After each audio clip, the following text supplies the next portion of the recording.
All right, this is the Las Vegas Suns High School Basketball Media Day. We're here at beautiful Red Rock Resort. Thank you to our presenting sponsor, the A's, Aviators, and Zero Team Fatalities, and our event sponsors, the Larry H. Miller Utah Summer Games, College Basketball Crown, and U.S. Navy Officer Recruiting. This is the Silverado Skyhawks, Coach Feets, Caden Goss, and Josiah McGahee. Coach, I know you graduated a few guys, but I know you got a few guys still here. Give us a scouting report.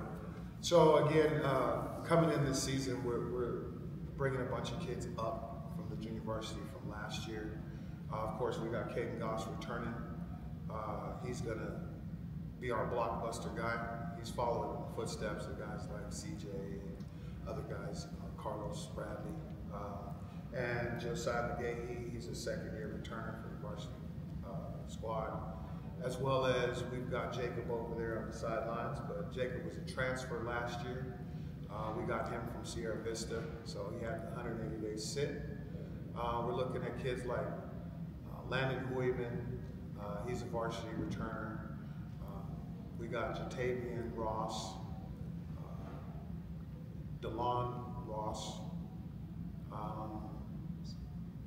We also have Julian, who's also a transfer from Liberty, point guard. We're not a very big team, but we're like a hornet's nest.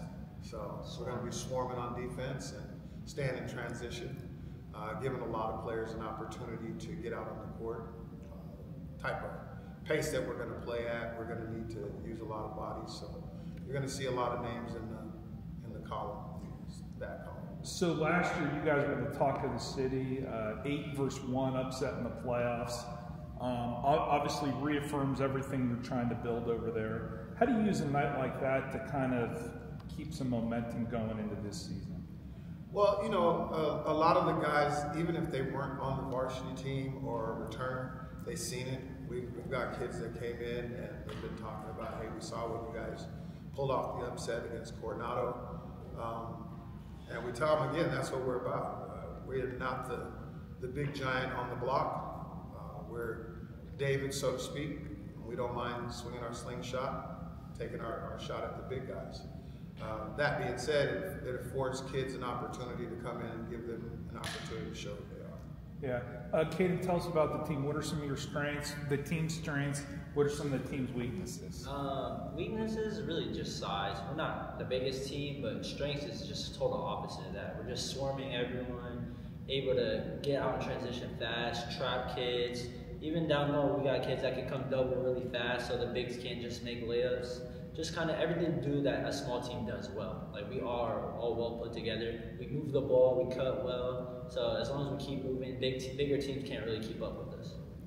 Josiah, you guys played a lot of games in the summer and the fall. And how's that? What did you see from your team, and how's all those reps help out getting ready?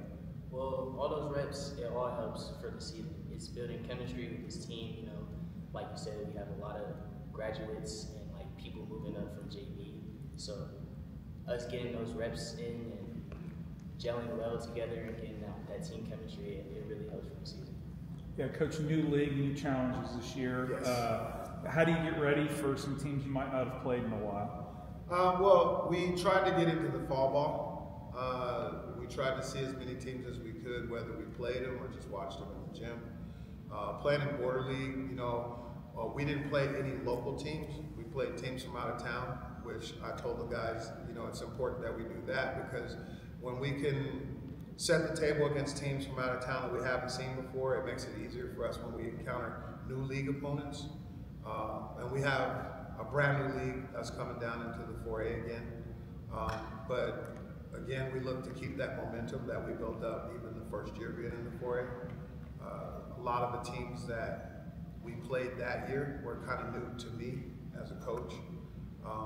The boys adjusted well. I think that they're in an adjustment period right now because they're seeing a lot of different looks. We've had a chance here in fall ball to play a variety of teams from Bishop Gorman all the way to basic.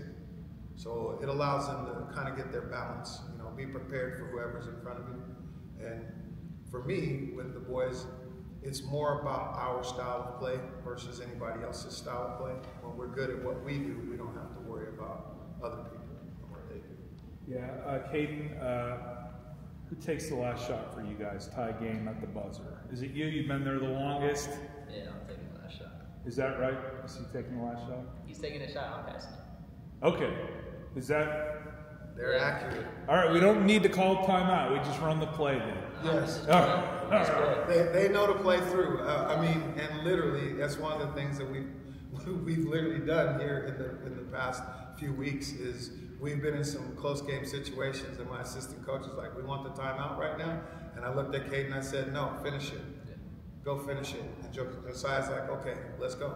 So having guys that understand the roles that they're going to play and living in the moments that they're given is going to be a huge thing for this team. Yeah. Well, shout out to Silverado. We wish you guys luck this season. I will say for everybody, Silverado, 4-star high school for the first time in school history. School opened in 1995. Good things happening over there. Congratulations, guys, and be safe. We appreciate you. All righty.